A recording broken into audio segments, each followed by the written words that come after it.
Which country has the best EV incentives? I had someone discussing Norway last week, but yeah, which one you have? Obviously, Norway is great and interesting, and it's partly maybe not because EVs are incentivized directly via subsidies, but they Mhm. pay, at least the past decades, had to pay not pay certain taxes that petrol and diesel cars had to pay. So relatively, they were much more affordable and attractive compared to their internal combustion engine counterparts. And that's interesting because most countries would think, and people would think, you need to incentivize electric vehicles by grants and subsidies.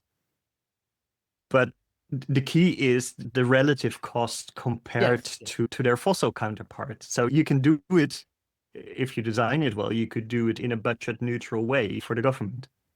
So Norway is interesting. I see many of those Scandinavian countries. Denmark is another example. So lots of private households buy electric vehicles there.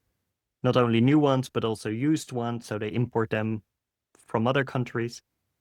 And obviously running costs are so much better with an EV, especially in those countries that have already lots of renewables on the grid. So it makes total sense to switch to. Yes, absolutely. And Norway, the other thing that I found interesting is, and which it should be, that electric vehicle meant true electric vehicle.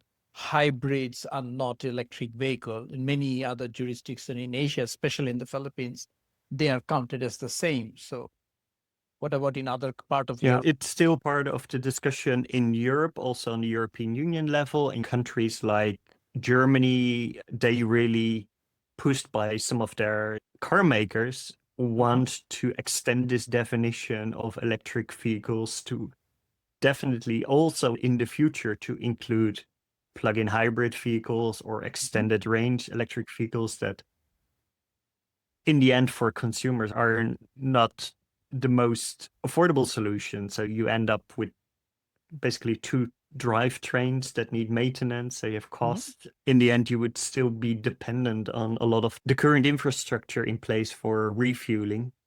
Plus, in addition, you would still obviously need the charging that you also want for pure electric vehicles.